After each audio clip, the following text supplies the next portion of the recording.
नमस्कार, स्वागत है आपका न्यूज बुलेटिन में। मैं हूं आपके साथ सुहानी बहुगुना। बुलेटिन की शुरुआत से पहले एक नजर इस वक्त की हेडलाइंस पर। झारखंड पेपर लीक मामला, सीबीआई जांच की मांग को लेकर विधानसभा में विपक्ष का प्रोटेस्ट। दिल्ली में 2 दिन के लिए बढ़ाया गया विधानसभा का सत्र।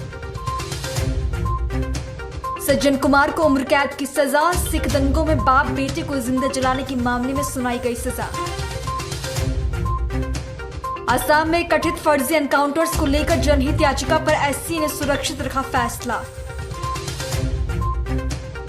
समाजवादी पार्टी के नेता अब्दुल्ला आजम 17 महीने के बाद जेल से आए बाहर।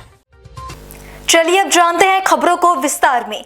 खबर हरियाणा के पंचकुला से है, जहां क्राइम ब्रांच 19 की टीम ने हेरोइन तस्करी के मामले में 2 आरोपियों को पंजाब के अमृतसर से गिरफ्तार किया। ये गिरोह इंडिया पाकिस्तान की अंतर्राष्ट्रीय बॉर्डर के पास से नशीला पदार्थ हेरोइन लाते थे और आगे अन्य तस्करों को सप्लाई करते थे। क्राइम ब्रांच की टीम के द्वारा गिरफ्तार किए गए 2 आरोपियों को कोर्ट में पेश कर पुलिस रिमांड हासिल किया गया है, ताकि हेरोइन तस्करी के मामले में अन्य तस्करों को भी गिरफ्तार किया जा सके।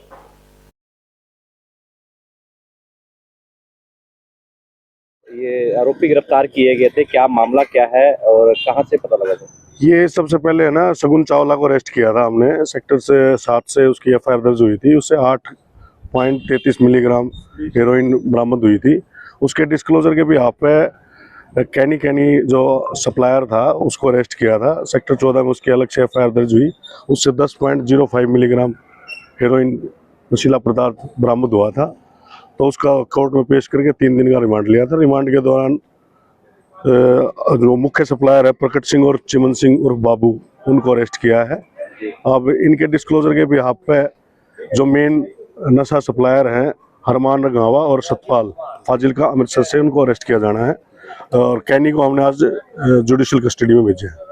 तो सर, ये नशीला पदार्थ जो प्रकट सिंह है कहाँ से लाता था? ये पाकिस्तान बॉर्डर के नियर अबाउट से आता है। ये एक अंतर्राज्य गिरोह है जिसमें हम 4 एक्यूज्ड को हम अरेस्ट कर चुके हैं। 2 के नाम अभी सफा मिसल पे आए हैं। कोशिश करेंगे उनको जल्द से जल्द अरेस्ट करके और रिकवरी करें। तो सर, और भी सप्लायर होंगे जो प्रकट सिंह से लेते थे, उनकी भी कुछ जानकारी मिल पाई है? अभी रिमांड के दौरान इनसे और गहनता से पूछताछ करेंगे। और इस वक्त की बड़ी खबर उत्तर प्रदेश के चंदौली से, जहां हाइड्रा मशीन की चपेट में आने से एक किसान की मौके पर ही मौत हो गई। डीएफसीसी के निर्माण कार्य में लगी हाइड्रा मशीन से हुआ हादसा। घटना से आक्रोशित लोगों ने मौके पर किया जमकर हंगामा। 60 साल के फूलचंद यादव खेत पर काम निपटाकर घर लौट रहे थे। मौके पर पहुंचे पुलिस आक्रोशित लोगों को समझाने बुझाने में जुटे हैं। मौके पर डीएफसीसी अधिकारियों को बुलाने की मांग की गई है।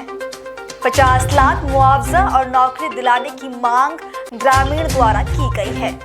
मुगलसराय कोतवाली क्षेत्र के हृदयपुर गांव की ये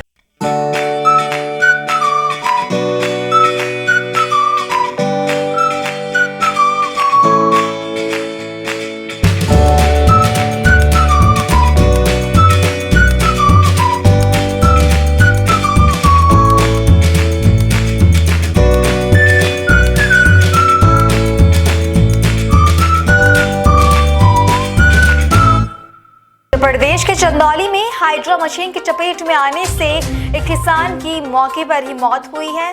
डीएफसी के निर्माण कार्य में लगी हाइड्रा मशीन से यह हादसा हुआ है। घटना से आक्रोशित लोगों ने मौके पर जमकर हंगामा किया। 60 साल के फूलचंद यादव नाम के एक व्यक्ति खेत पर काम निपटाकर वापस अपने घर लौट रहे थे, तभी यह हादसा उनके साथ हुआ। मौके पर पहुंचे पुलिस आक्रोशित लोगों को समझाने में लगे हैं। मौके पर डीएफसीसी अधिकारियों को बुलाने की मांग ग्रामीणों द्वारा की गई है। 50 लाख मुआवजा और नौकरी दिलाने की भी मांग ग्रामीणों द्वारा की गई है। मुगलसराय कोतवाली क्षेत्र के हृदयपुर गांव की ये पूरी घटना है। अपना नाम परिचय बताएं। मनोज यादव, ग्राम प्रधान हृदयपुर। क्या पूरा मामला है मनोज जी? यहाँ मामला है कि हमारे ग्राम सभा के फूलचंद पहलवान जो हैं आए दिन आते जाते रहते हैं। इनका खेत है और तालाब भी है। उनकी कैसी मौत हुई है? खेत देखने के उपरांत आए हुए थे, जो कि जैसे कि देख रहे थे। देखने के बाद जब वो जा रहे थे, घर को लौट रहे थे, इसी दरमियान एक डीएफसीसी के तहत यहाँ काम चल रहा है, जो कि हाइड्रा, बड़ा वाला हाइड्रा है। उसके माध्यम से एक ड्राइवर, 2 ड्राइवर थे, पता चला है कि 2 ड्राइवर थे जो कि शराब के नशे में भी थे और मोबाइल से बात भी कर रहे थे, और मौके पर इनको ध्यान नहीं दिया और चाप दिए, मौके पर इनका डेथ हो गया। लापरवाही किसकी मानी जाए? लापरवाही इसमें डीएफसीसी के जो उच्च अधिकारी हैं, जो कार्य करवा रहे हैं, उनका हम लोग की निगाह में लग रहा है। क्या कुछ मांगे हैं लोगों द्वारा? नहीं, मांगे तो यही है भाई, परिजन आज उन्हीं पे आश्रित थे, किसान थे, उन घर के गार्जियन थे, उन्हीं पे आश्रित थे लगभग में। तो यही मांग है कि 50 लाख रुपया और एक डीएफसीसी के तहत कहीं भी कोई व्यवस्था हो जाए, नौकरी वोकरी। क्या अभी तक कोई पुलिस के बड़े अधिकारी आए हैं? यहाँ पर मुगलसराय कोतवाल आए हुए हैं, जो कि अभी बात हुआ है, बोले हैं कि डीएफसीसी के अधिकारी आ रहे हैं, और जो होगी बातें होंगी, आगे की कार्रवाई होगा। अगली खबर का रुख करेंगे। अगली खबर झारखंड के बड़का गांव से है, जहां पखवार नाला के पास रविवार को बाइक दुर्घटना में शिव शक्ति कंपनी के एक वर्कर की मौत हो गई। रविवार को बाइक दुर्घटना में शिव शक्ति कंपनी के एक वर्कर की दर्दनाक मौत हो गई थी। उसके परिजनों ने मुआवजे की मांग को लेकर तकरीबन 27 घंटे सड़क जाम रखा। इस दौरान सड़क जाम को हटाने के लिए कई दौर की वार्ता भी हुई, लेकिन बार बार वार्ता विफल रही और अंत में कंपनी प्रतिनिधि एवं जनप्रतिनिधि प्रबुद्ध जनों के प्रयास से कंपनी के द्वारा आश्वासन मृतक के परिवार को दिया गया। आश्वासन देने के पश्चात सड़क जाम को हटवाया गया। बताया जा रहा है कि कंपनी के द्वारा 4.5 लाख रुपए एवं एक नौकरी परिवार के सदस्य को दी जाएगी और साथ ही बीमा राशि भी मृतक के परिजन को दी जाएगी।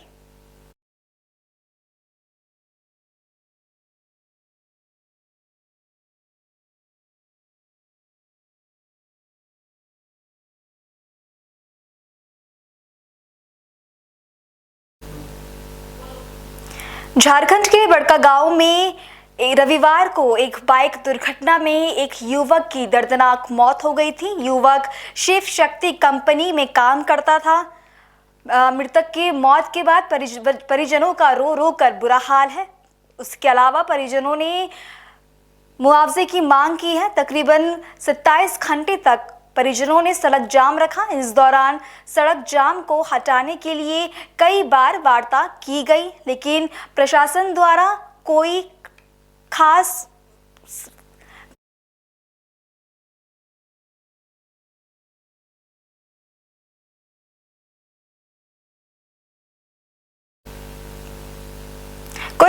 कार्रवाई नहीं की गई। अंत में कंपनी प्रतिनिधि एवं जनप्रतिनिधि द्वारा प्रयास करने के बाद परिजनों को आश्वासन दिया गया। परिजनों ने मांग की है 4 लाख रुपए के साथ एक नौकरी की भी मांग परिजनों द्वारा की गई है, जिसके बाद परिजनों द्वारा सड़क खोल दिया गया।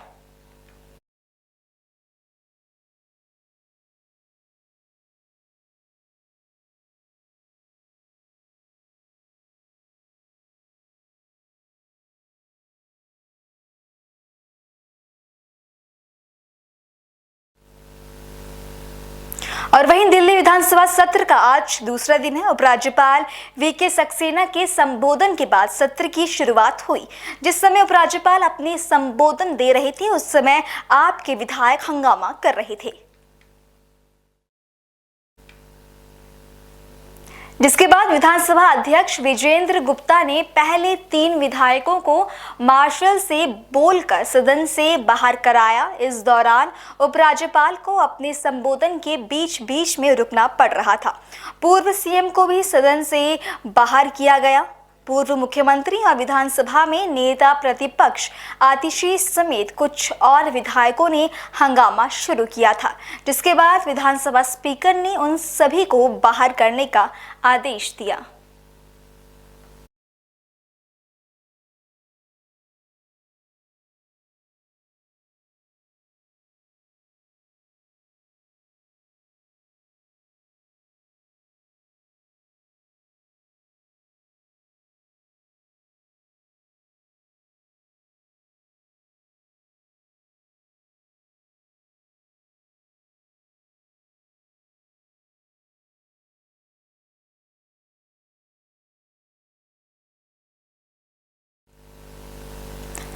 खबरों का सिलसिला आगे भी जारी है, फिलहाल रुकेंगे एक छोटे से ब्रेक के लिए।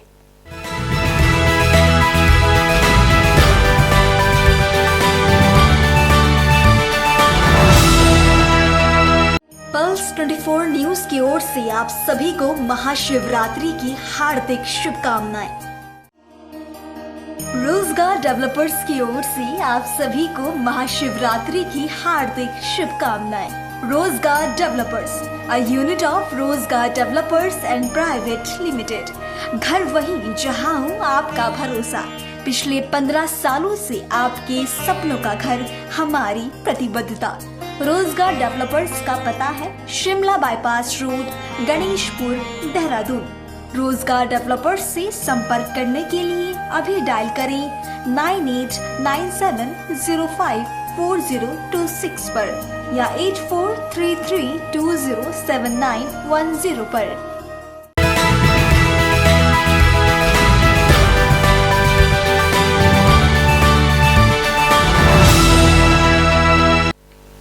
ब्रेक के बाद आपका फिर से स्वागत है। बॉलीवुड सुपरस्टार बॉबी देओल जल्द ही आश्रम 3 पार्ट 2 के जरिए बाबा निराला की भूमिका में नजर आने वाले हैं।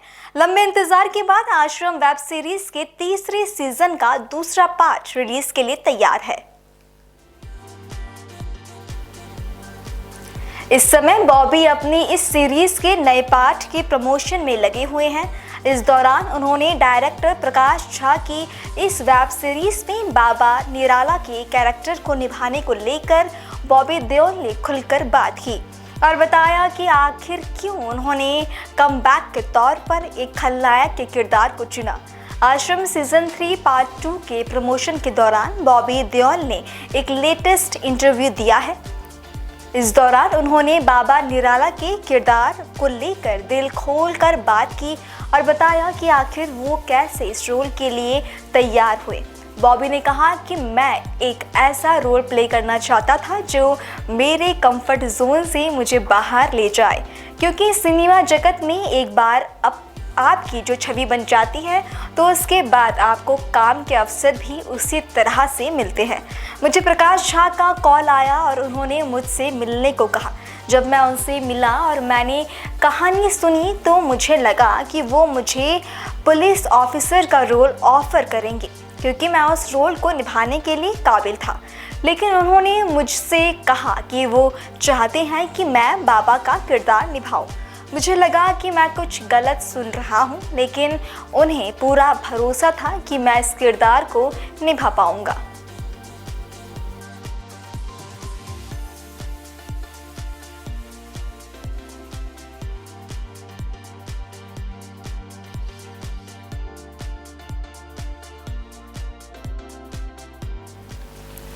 फिलहाल बुलेटिन में इतना ही। देश और दुनिया की बाकी तमाम खबरों के लिए आप देखते रहें पल्स 24 न्यूज। नमस्कार।